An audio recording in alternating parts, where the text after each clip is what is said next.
which I don't know if this is something I'm just putting on myself or whether this is something that brides that are planning a destination wedding automatically tend to have. So our ceremony was sorted before we went to Sri Lanka, and then post Sri Lanka, TBC. I don't know where I'm getting married.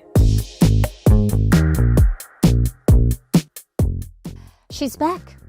Shenali's back from her trip to Sri Lanka, where she was looking at all things to do with her destination wedding. So today we're going to be unpacking your journey, your experience, so that we can learn more about what it is and the difficulty of, and the joys of organising an overseas wedding. So I know. Destination known, destination unknown. Which one is it? Destination unknown. No. Yeah, fantastic. So tell me all, how was it? It was great. Where do I start? Oh my gosh, it's all coming. Yeah, because it's 6 months out now. 6 months out from the wedding. I hate to put the pressure on it. No, I know. It came quicker than I realised, actually, those 6 months. It was just mental. So, yeah, it was, how do I even start it? Because so much was happening. Sri Lanka, it was a success, but there was also loads of things that happened that shouldn't have happened. I don't know if you brides feel this as well, but when we were sort of planning, things that we originally wanted to have done didn't so much come to fruition. Okay. So, I mean, the main thing for us going over there was because we'd booked the venue like a few months before anyway. And had you seen the venue? You had seen the venue? We had seen the venue, Okay. yes. So because you were only there for like 2 days. So this is like not cocktails and lying on the beach in the sunshine. No. This was we were get like it going. on a mission. Yes. It was a business trip. I called it. We were like, it's not a holiday, it's a business trip. So we were there for like 10 days and we just went boom, boom, boom. So we went to the venue and we stayed there. We went to see the hall. We did like food tasting. So obviously it's a bit earlier. Normally I believe food tasting comes a bit closer to the wedding, but because we weren't getting to the venue till like 2 weeks before the wedding, they were like, well, you're coming down, we can do a food tasting so you can kind of figure out what the palate's like, what we want. Because obviously our wedding being destination, we've got an amalgamation of different cultures, different people. We've got Australians, Sri Lankans, UK, Scottish, people from America, everywhere. So we wanted to make sure the food was catered to a little bit of everyone. Yeah. So venue was sort of the first round that we went to, and that was great. It was interesting because when we went there, it was nice to see it fresh. Because when we first looked at the venue, we looked at a whole bunch of different stuff. Yeah. Because we were looking. Yeah. So you're looking at it in a different context. Whereas now this is. Yeah. Did it feel better? Did it feel the same? Seeing it as, hey, we're getting married here. Yeah. Funny enough, it was. I would say better. Okay, good. Actually. Which is good. It was more because we looked at it in a much more like critical eye. So when we looked at the space and the hall that we're in, it's pretty much a blank canvas. So it was quite nice for my partner and I when we went in. So for Andrea, we were sort of able to look at it and go, all right, what is this going to look like? How are we going to make this us? So, we talked about where the bar was going to be, where the head table was going to be, sort of the layout of the space was really nice. And then obviously being able to be at the venue because it's in a resort is we have little pockets of where we might decide to have ceremony or where we might decide to have photos. Oh, that's right, because everything's happening. Everything's now all happening here because, yes, this was one of the things that happened where we originally were going to have it in a different location. Okay. But when we went there, it was meant to sort of be like a church ceremony and then go into the resort. Yes. But once we had gone and went in through, I guess when we started doing the planning for the church ceremony, there was a few things that sort of came up where I was like, this isn't what we wanted. There were so many sort of rules, there's so much restrictions. Yes. All of these things that we thought, okay, this is starting now to get a little bit much. Like it's sort of the flow-wise, the kind of, how would I word it? It just didn't feel right for Andrew and I when we went there. Okay, so before, when you chose this particular location, yes, because there are so many different options nowadays, did you know that, or did you have like a preconceived idea of this is where we're doing it? Yeah. And we're going to come in and the bridesmaids are going to stand there and we're going to listen to this music and I'm going to do this and he's going to do that. Yeah. And did they give you any advice of what their rules and restrictions were? Not at that time. Okay. Not at that time. So this is why it was like, and maybe could even be something as a learning curve for me, and a learning curve for brides too, if they're sort of doing destination. Great. Is we didn't get told, but we may have also just assumed. Like, I just went off thinking it was the same. Whatever happens here in Melbourne would happen the same overseas, bar a few different things. Yeah. But what I learned was even within the country itself, all the different locations, they would have different rules. That is what I didn't know about. So you went to your place and they said, this is how it's going to be. This is how it's going to be. And that's fair enough. I suppose Exactly. they've got, their rules and regulations. And you thought, okay, let me look at some alternatives. Yeah. So and those alternatives didn't suit either. No. So were they all the same? Or did they have their own little pockets of behaviours that were different? They also had all their little pockets of behaviour. And it was purely to come to it. That was a little flip. So that kind of is what got Anne and I a little bit like, oh my gosh, okay, now we have to start from scratch. What do we do in ceremony? The ceremony is the main important thing. So we already had this vision that it was going to be, at a church, and it was going to be this beautiful kind of traditional ceremony. And then because we sort of learnt of all the little rules and regulations, which, as we said, we completely understand if they need to have that, but it didn't really suit us. So then we had to go from scratch. We're like, oh my God, now what? Yeah, we're going to go to Colombo, what 90 kilometres away? Yeah, exactly, which was buses for everybody. I don't think everyone's travelling. Like, oh my gosh, what's logistic? Because this is the other stressful. I was stressed. I felt like I've been calm the whole time, but this got me like really stressed out. But I don't know, again, this is another thing where I found the destinations weddings, which I don't know if this is something I'm just putting on myself, or whether this is something that brides that are planning a destination wedding automatically tend to have. I'd love to know if anybody has the same thoughts as me. Tell us, please, in the comments. Give us your stories. But logistics. So that's also, it's not like you're just planning the wedding day and what's happening there. You're thinking of logistics. So you've got people traveling. How can people get there? Who's coming there? From people coming from Sri Lanka, Colombo into my venue versus the people traveling from overseas coming. How does this day look like? And is it something that works confidently? If people aren't staying on site, because you've got the option to stay on site at our venue, but there are some people that are choosing not to, which is fine. So then I'm thinking, do I need to organize like transport for them to come? Do they organize it themselves if they're close by? Yeah. And if they're not close by, they come early. Do I need to sort this out? Which normally I would sort of say get a bus, but then it's all family, so they're all like, I've got things sorted. It's like, wow, see what I mean? It's like so big. It's a lot of things that you're thinking about. So the trip to Sri Lanka was but a positive light was at least it happened then. Yeah. So we knew. So we were then like, okay, this is what's happening. Let's go into plan B. So from the venue, we had to now decide where's ceremony. So our ceremony was sorted before we went to Sri Lanka, and then post Sri Lanka, TBC. I don't know where I'm getting married. So that was one little kerfuffle that happened on that trip. So that was a bit stressful. So you got there and did you just go back to the hotel and crack open a champagne and say, okay, not a celebration, sort of medicinal purposes, and said, okay, now where do we go? Because it seems like the venue, from what you're telling me, it was what you expected. Yes. And you felt great about it. So you could say, okay, do we do rectangle tables or do we do round tables? Yes. And how many can we fit in here? Because your guest conversation is another one.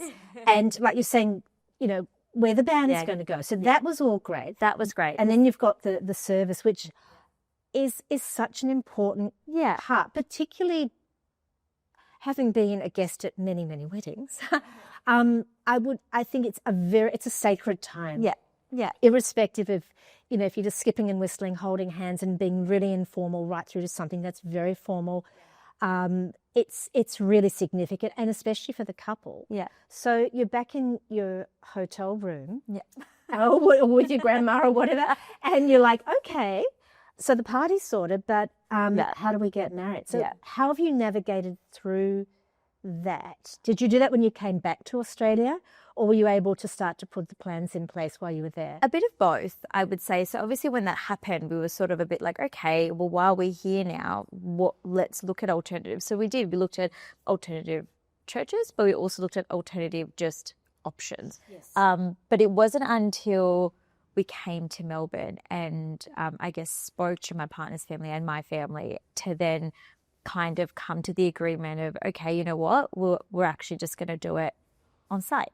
And I know it might seem silly to go, as if, why didn't we think to do that at the start? Yeah. But it was trying to manage and fit all of the things that we wanted to. So we wanted and to I suppose family traditions and absolutely, and you want to to honor each of them and honor, the family traditions and cultural traditions and all of that. So I think it's all well and good. People might have easy to say, let's just do it all on site, which is what is now going to happen, which is great. But in my personal situation, it wasn't as easy to just do that because we wanted to factor in, like you said, the cultural and the background and original desires of.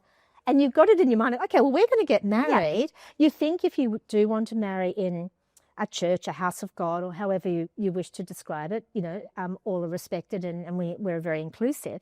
But if you think that would be the easiest thing, you just go, okay. Yeah, done. Yeah. Contact the priest, say hi. Thank you for coming. But the other thing as well, which with the destination, and I knew this, but another factor which was a big thing was the actual legality of it all. Now I know there's lots of countries are different. They all have their own, I guess, legality. Like I think some countries obviously aren't. Like if you get married there, you're not legally. Well, just ask Jerry Hall. Who? Who's Jerry She Hall? married Nick Jagger in Bali, and allegedly, when they parted ways, it was sort of put out there that they weren't actually legally married. No. Yes, really. No. Yes. Oh my gosh. Okay, see, that's what I don't want to have. Actually, unless I do. I don't know. No, I don't. I don't. I'm joking. I don't. I don't want to. No. I want to be legally married. He's a keeper. No, I do. I do want to legally get married. But that was the other thing. So even when that was, again, something that we were able to do when we were in Sri Lanka, we went to the register there and we sort of did all of the kind of looking up and all the kerfuffles and everything. Because in Sri Lanka, when you sign there, it is legally recognised in Australia. Okay, good.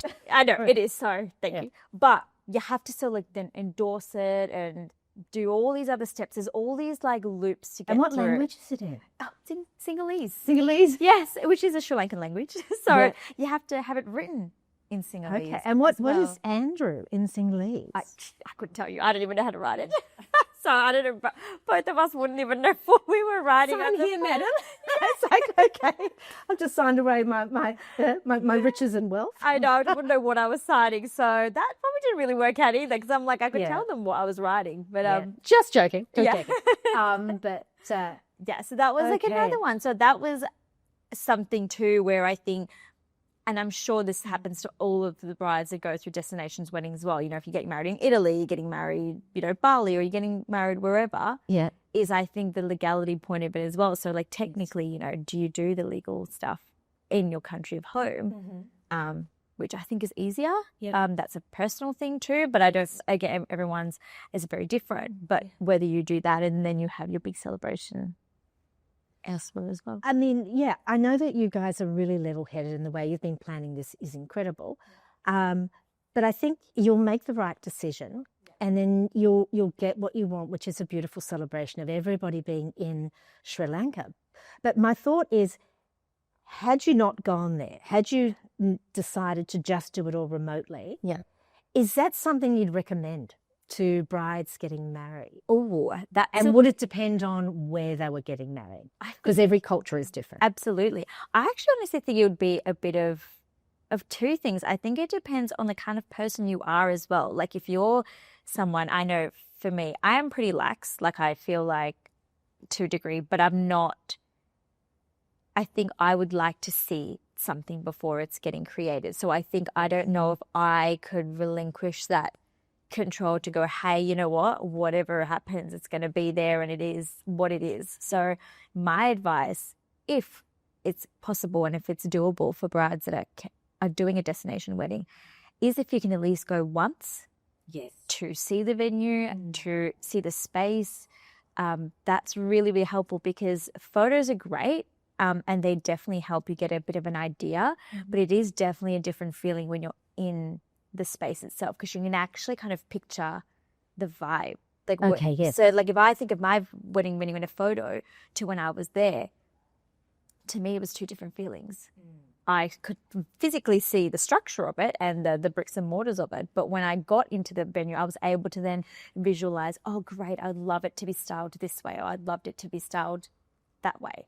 So unless you have a wedding planner that will do like And do you have a wedding planner? I do have a wedding planner. Okay, but lucky girl. They've been really great. But I only just got them when I was there because I always knew I was going to have one, and it was more for a day coordination. But this wedding planner that I have will be assisting me from sort of now till the wedding day. Yes, but you still have to do a lot of the work. So whilst you've got the planner there, they're great to just get the vendors. So say if I was planning a wedding here, I already know a lot of the vendors, so it would have been easy. Whereas if in Sri Lanka, I don't know who the good vendors are. I don't know who the reputable vendors are. So likewise with any other country that you have. So if you can get a local planner, they would be able to recommend the good vendors. So I would highly recommend definitely doing a planner, but you end up having to do a lot of the stuff anyway. They send you things. Okay. They say, well, here are 5 florists. Yeah, here are the florists. What theme and what.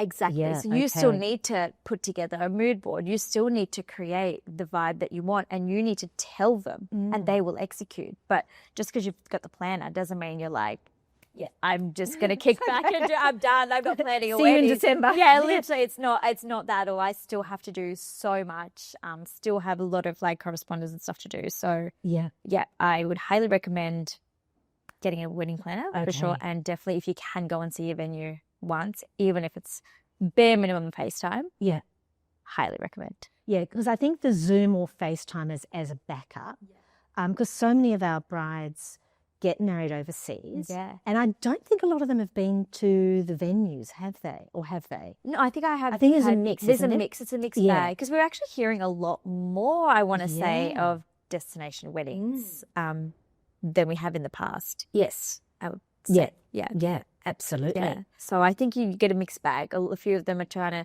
they either just trust and go, yep, cool, we're just going to go with it because they love the photos, or you do have someone that wants to go and see it. So I think it depends on the person.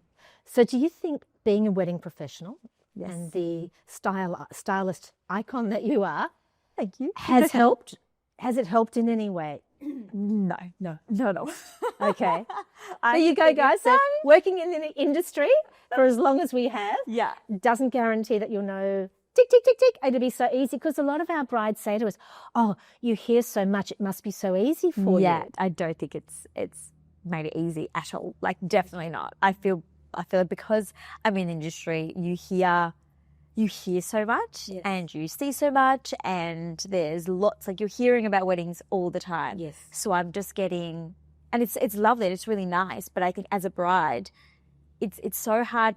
I actually find it really hard switching from being bride to stylist. I think I'm so used to being stylist and working, for my brides and for the other brides and trying to help them plan their day and plan their vision. Yeah. Obviously, we focus mainly on dress here, but you do hear every element of it because I think it definitely helps with styling them with their dress.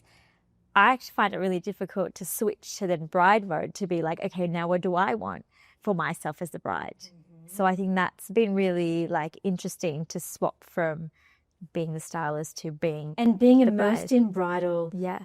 All week to then go home and say, okay, my wedding now. We've got to do it now. Yeah. But I will admit sometimes it's a little bit tricky. Like I don't know if other brides feel the same way as me when you. Obviously, this is for me my full-time job, so everyone else is doing full-time jobs here as well. But to do a full day and then you're going home and going, great, I've got to do wedding planning. Yeah, So. It's a very, very big deal, isn't it? Yeah, it is. So.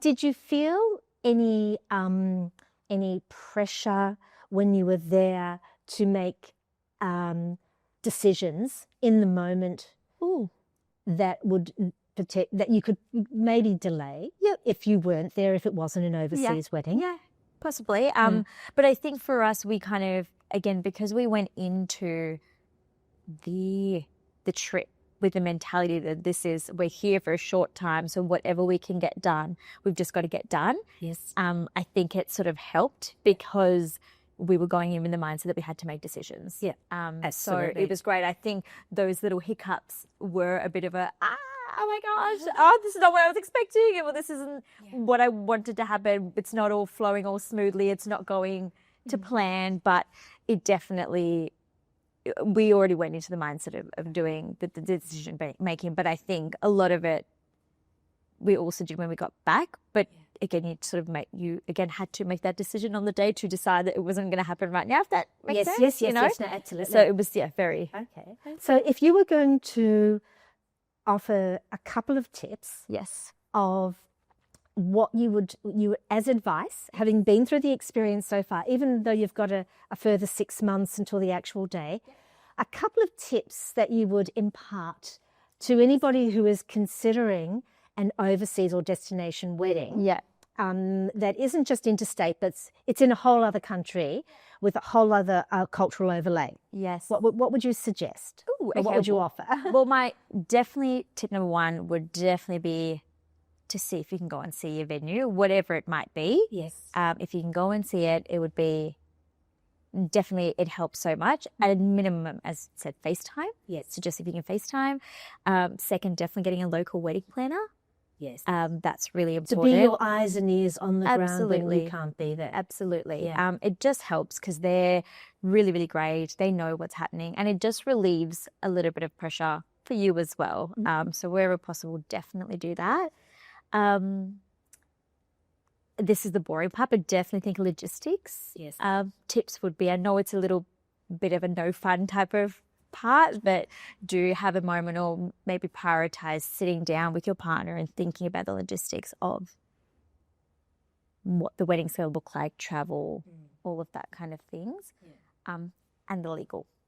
Make sure wherever you're going, you can legally get married. Yeah, okay. That is my top tip, I would say. Wonderful. Okay. Well, that's fantastic, Shenali. Thank you for sharing that part of your journey.